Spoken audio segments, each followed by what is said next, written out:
waaw Safia donc damay wax ne père à l'entame de son propos dafa meloon ku dugg ci benn cours sur la sexualité après mu ñëw ci li nga xam ne moom la ñuy wax ñun ñëpp mooy ay stéréotypes wala mu ñëw aussi ci li nga xam ne ay construction sociale lay nekk loo xam ne ay wax la te moom loolu moom la dëggal à la fin donc di wax ne man personnellement Maya parce que ça c'est un avis personnel man encouragé wu ma nit dugg ci mariage ba pare nekk góor wala nekk jigéen ba pare nga am beneen relation c'est-à-dire que nga infidèle c'est pas quelque chose que j'encourage que côté góor ak côté jigéen ce qui me désole rek mooy que ne depuis peut-être bi ñu commencé ba tey je me rends compte que li may wax chaque jour dafay revenir encore c'est-à-dire que ñu ngi wut stéréotype yi ñu ngi wut un peu les justificatifs encore di ko teg ci par exemple côté jigéen par exemple que ne jigéen warul infidèle ci mariage bi et tout donc ça veut dire que en parlant de la question c'est ñëwaat encore ci la question de la sexualité pour que ne les hommes ont également tous les droits les hommes même côté infidélité góor ñi dañu am beaucoup de droits mais que les femmes ont presque je dirais tous les devoirs ci côté infidélité maintenant man côté mariage bi je dirais que am na effectivement mais mënuñu bañ ne Safia lu am na lu ko waral lu yëngu am na lu ko yëngal li nga xamante si nii tey mën na dal góor ci biir néegu sëyam mu mooy mais war na mën na dal jigéen ci néegu sëyam mu mooy waaw xam nga lu tax man dama jàpp ne rek àdduna nit motul góor dafay juum jigéen dafay juum donc tey bu ñu demee bay wax infidélité di wax par exemple par rapport à des sanctions mu nekk côté sanction sociale mu nekk aussi côté sanction juridique parce que la question de l'infidélité dans le ménage bokk na ci li gën a jafe wane justifié selon le droit déjà parce que bu boobaa dañuy rejoindre un peu l'islam pour wax ne li nga xam ne droit fi muy tegoo mooy day wax ne daan wala procédure bi nga xam ne islam da koo jël pour pouvoir prouver infidélité boobu noonu droit dafay dem foofu donc lu naqaree justifié la c'est vrai donc il faudra dans ce contexte-là ñu mettre les hommes et les femmes devant leurs responsabilités et que ñoom ñu am accès égal à la justice par rapport à cette question d'infidélité donc su ma ñëwee maintenant ci jeune couple yi c'est-à-dire que loo xam ne c'est hors mariage c'est dans ce cas-là lay wax ne foofu la ñu dugal un peu cette différenciation cette inégalité de genre bëri na fa trop donc wax nañ déglu naa Prospère déglu naa Oustaz déglu naa aussi Père wax nañ ci que ne tey am na loo xam ne moom moo waral ku jigéen ki di mën a uti ñeneen wala ku góor ki di mën a uti ñeneen man dama am conviction personnelle que ne boo nekkul dans le mariage ba mën ngaa am la lassitude et la liberté franchement de pouvoir choisir am na loo xam ne c'est des choix de pouvoir choisir c'est-à-dire que t'es pas obligé d'être dans un couple pendant 15 ans 16 ans je pense que les gens n'ont plus ce temps-là donc tu as le droit nga am la latitude et la liberté nga xool li nga bëgg li nga bëgg a def nga def ko c'est-à-dire non attends lu ma wax loo père lu ma waxul je suis pas en train de parler des relations sexuelles la question de l'infidélité xam nga tey am na loo xam ne dañ koy tuddee infidélité maanaam nga am koo nekkal am keneen koo nekkal mën nga nekk ak ñaari góor te doo seq ak ñoom dara c'est-à-dire que loolu mën na la topp ñun loolu taxul ñuy wax yaa ngi dégg mën na la topp même li tax ngay wax c'est des cas qu'on vit li tax may wax mooy nga am ñaari góor kii séq la man looloo tax ngay mais nekk ak ñaari góor te du ngeen séq dara kooku c'est une question personnelle c'est une question personnelle père ki nga xam ne dafa am choisir am benn vie sexuelle bi wala mu choisir par exemple que ne tey je n'encourage pas la débauche faut que ça soit clair je n'encourage pas la débauche mais dama ne loo gis am na lu ko waral c'est-à-dire que comme li may wax rek encore on ouvre la sexualité des hommes et on ferme la sexualité des femmes c'est ça la vérité au Sénégal on ouvre la sexualité des hommes ci wolof waaw maanaam dañuy ubbi la possibilité bi ñuy def góor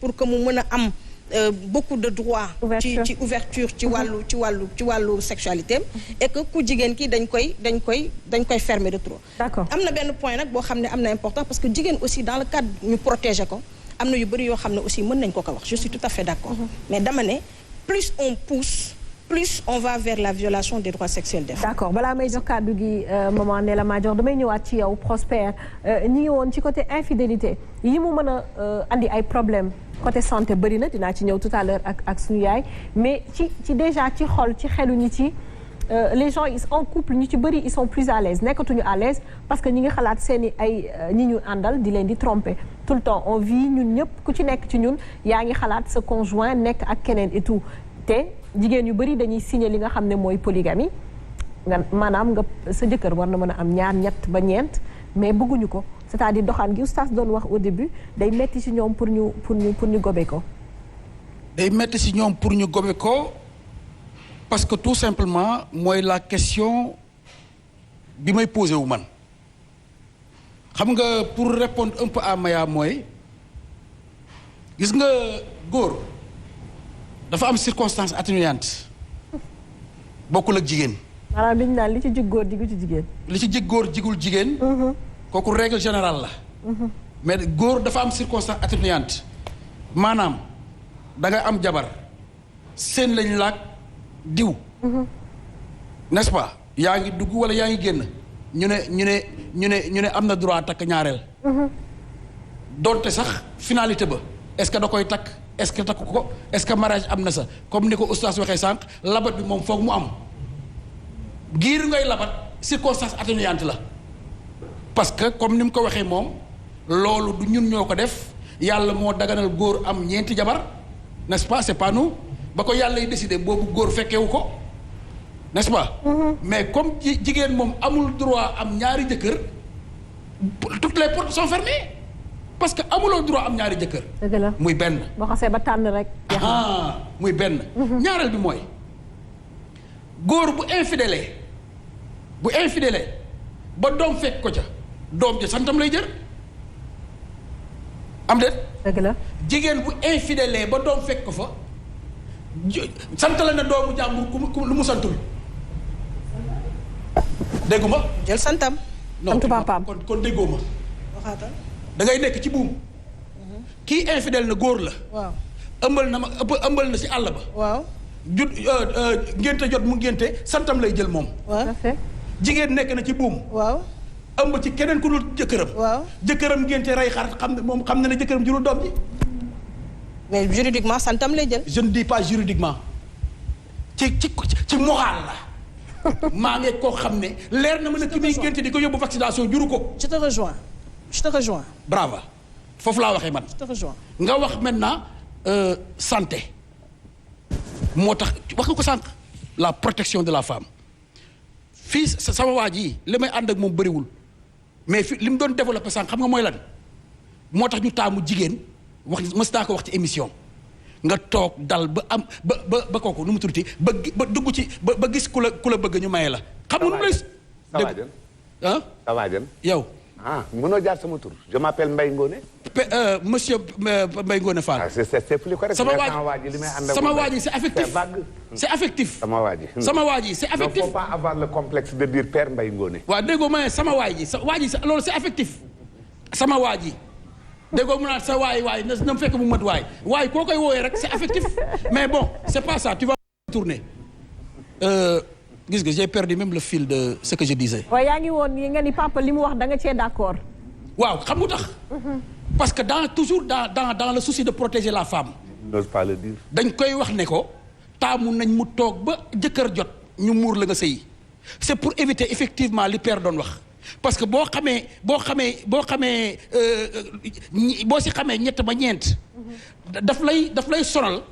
heure bu ñu la jógalee ci sëy te effectivement ki nga war a defal yow ki nga war a yeggalee sa vie ñi nga mës a dajeel ñëpp ñoo ko mën ci boor yëpp boo deful ndànk di nga dellu ci ñoom ndax yëg nga ba pare mais boo xamee benn bi doo xam beneen bu muy saf mais boo xamee ñaar ñeent lu muy saf boo deful ndànk bu la yàlla nattoo nga dugg ci koo xam ne nii ñeneen ñi ñoo ko gën a safle parce que moi je dis les choses telles quelles boo deful ndànk di nga ko mooy parce que ñam nga lu gën a saf lii te lii boo ma lew baax na moo tax ñuy taamu nga ne tekk régler dal comme li ñuy wax naan dal ci ndox lañ ko taamu waaye ci ndox lañ koy digal xaw ma waaye ci nit la gën.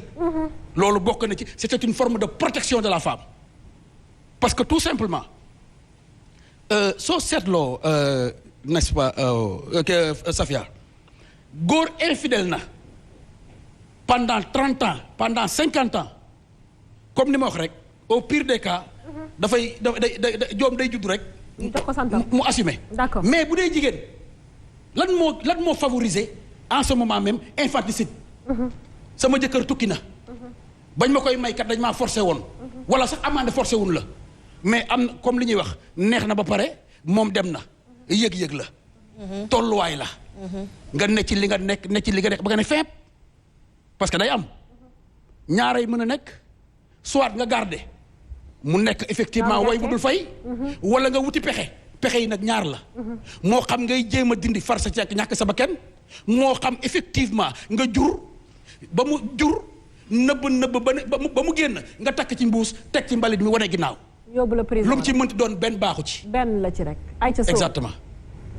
so man dafa am benn kii rek bu ma parenthèse c'était par rapport à Maya.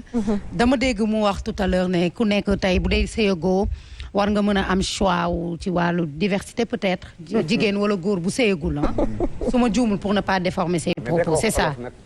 voilà dama doon préciser rek man tamit ci benn côté. que ne relation. ci côté boobu man dama gëm ne mbëggeel moo ko lal d'abord koo nekkal ku nekk da nga koy bëgg d'abord.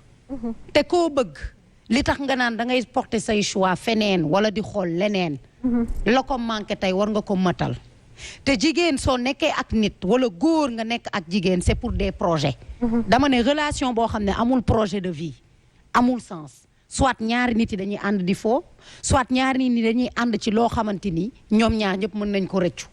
on n'est pas dans une relation c'est-à-dire gëmuma ne nit dina dugg ci relation lu ma gisul ci prospère parce que amaguma jëkkër war naa ko war a mën a xool si aw ma ko ci père wala dara du moment où j'aime prospère gëm naa ne bëgg naa prospère war naa war a mën a yem ci moom mu nekk sama jëkkër ou pas ba ñu mën a atteindre suñuy objectif peut-être mariage su ma séparé woo prospère nag xam ne yàlla tuddul suñu sëy bu boobaa ma dem nekk ak beneen góor. Je ne partage pas trop vraiment avis boobu parce que je me dis que c'est quelque chose de très personnel. Par rapport ak yow. oui il y a des personnes qui yoo xam ne gisee wuñ noonu. c'est vrai je suis d'accord avec toi. voyez un peu. am na ñoo xam ne ñoom gisee wuñu noonu. parce que nit ki mën nga dugg ci moom parce que da nga ko bëgg. mais ngeen dem ba ci biir. Il y a des choses qui changent. Sentiratoo ko, il y a des choses qui changent. Il y a Rompre qui est là, Maya. Donc, dans tous les cas... Il y a Rompre qui est là. Dans tous les cas, mais j'en reviens, voilà. j'en viens. Dans tous les cas, c'est quelque chose de très personnel. Voilà. C'est-à-dire que loolu dafa personnel en fait. C'est-à-dire que mënuñu jël typologie benn rek. C'est-à-dire que benn rek. ñu mën ko bëgg ko adapter à toutes les relations. Pas du tout. Pourtant, je suis ta logique. J'ai dit. Oui. Et je réitère mes propos. C'est-à-dire logique yow bi nga suivre 2 secondes hein.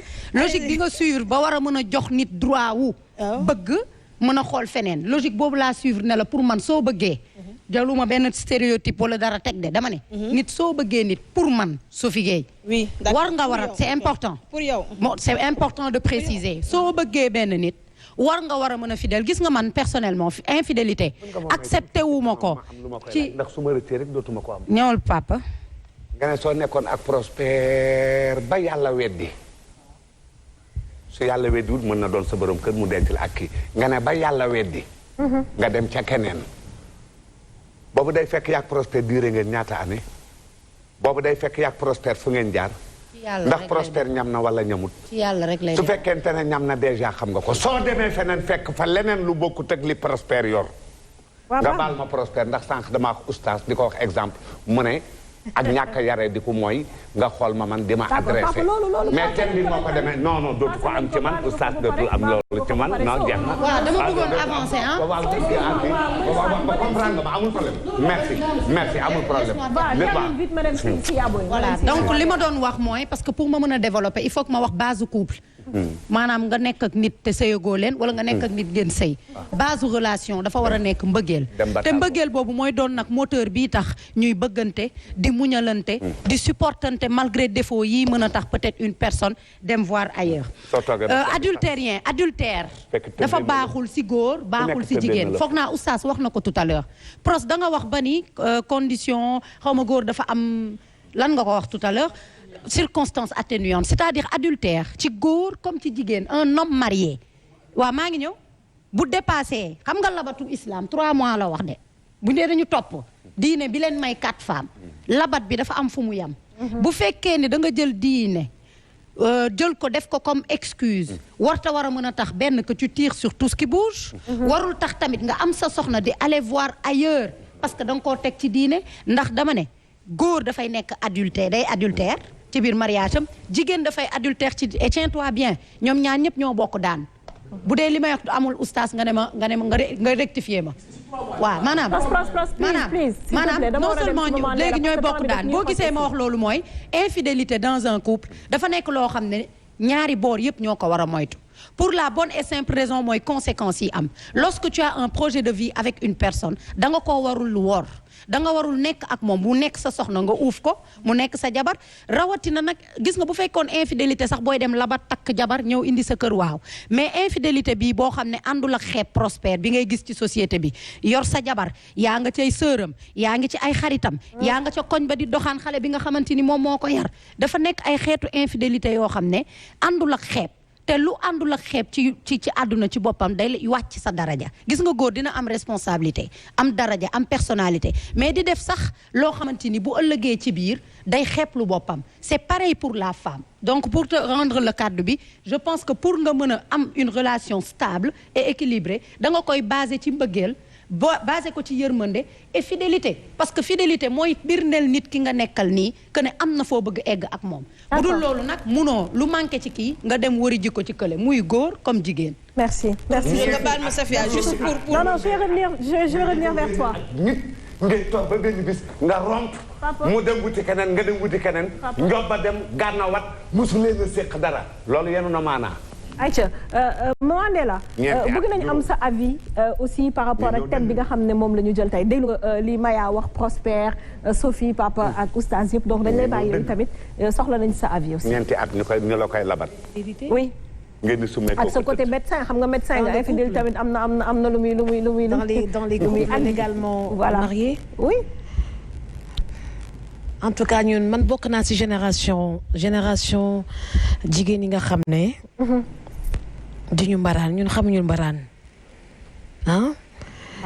mbaraan oui je pense suñ ko bëggee traduire en wolof c'est pratiquement mbaraan hein. C'est ça. Voilà donc je pense qu'une femme, une vraie femme qui aime son mari est forcément fidèle. Carrément. Forcément fidèle. Qu'est-ce que tu vas aller voir ailleurs si tu aimes ton mari? Donc ñun ci génération boobu la ñu bokk vraiment xamuñu mbaraan. Voilà. góor infidèle yi nag loo ci wax. en olof ou en séeréer. léegi jigéen bu baax. te nga nopp sa jëkkër wax na dëgg jigéen bu baax te nga nopp sa jëkkër rek ngay gis. looy seeti feneen. donc sa jëkkër ngay gis donc da ngay fidèle à 100%. ah oui. parce que su fekkee da nga nopp sa jëkkër doo gis keneen du exister sa jëkkër rek ngay gis ki nga bëgg rek ngay gis donc bon si maintenant da nga dem seeti feneen c'est que bëgguloo sa jëkkër. donc lan mooy expliquer infidélité bi nga xam ne ñu ngi koy remarquer ci couple yi fi mu toll nii yaa ngi ci dëkk bi xam nga li fi xew yaa ngi ci réseaux sociaux yi donc di ngay lire aussi tout ce qui se passe ci couple yi muy côté ku góor ki di côté ku jigéen ki. si c'est côté bu góor bi on peut comprendre mais su fekkee côté jigéen quand même soo demee seeti feneen rek ça veut dire que fi nga nekk neexul soo demee seeti feneen ça veut dire que ki nga nekkal bëgguloo ko waaw ki nga nekk bëgguloo ko fi nga nekk neexul. wala doyul. wala même su fekkee doyul financièrement soo ko bëggee. da ngay toog. doyul doo seeti feneen. doyul la. waaw doo seeti feneen. doyul la. voilà vraiment si on parle d'amour. donc quand une femme aime son mari. elle est naturellement fidèle. Maintenant c'est une question d'éducation ak ñàkk doylu. ak am influence négative des copines. voilà donc nekk koo xam ne dañ la ko forcé wala nga àndal ak moom parce que financièrement da nga marié ak moom mais nobbuloo ko. après ngay sàcc. ngay sàcc dem xooli feneen parce que bi nga ñëwee da nga ñëw sàcc si. parce que soo àndee koo xam ne mu nobbuloo ko da nga sàcc si. da nga wax ji. soo àndee koo xam ne nobbuloo ko. nga ñëw sëy si. nga sàcc si. da nga sàcc si waaw. soo àndee ak koo xam ne li mu yor doyul la nag. voilà nga xam ne yàgg ngaa cab-cabee tu es habitué yaa ngi ci góor gi yaa ngi ci góor gi yaa ngi ci góor gi avant ngay dégg mariage nga xëy un jour nu may la koo xam ne yow ci sa trajet fi nga jaar daje nga ak góor goo xam ne xëy na moo ko ëppale wala moo ko gën a kii moo ko gën a jotle wala moo ko gën a kii feneen nga daje góor goo xam ne moom fa la ñeneen ña daan egg mënu faa egg daan na indi ak càcc. mais père bàyyi li ngay wax père bàyyi li ngay wax nii. dañ bàyyi maman ne la tontu. faut arrêter père. dañ bàyyi maman ne la am na ñu tontu. bëri dañuy marié wu par nécessité dama leen a ragalu. économique parce que dama leen a ndeysaan ragalu. mënuñu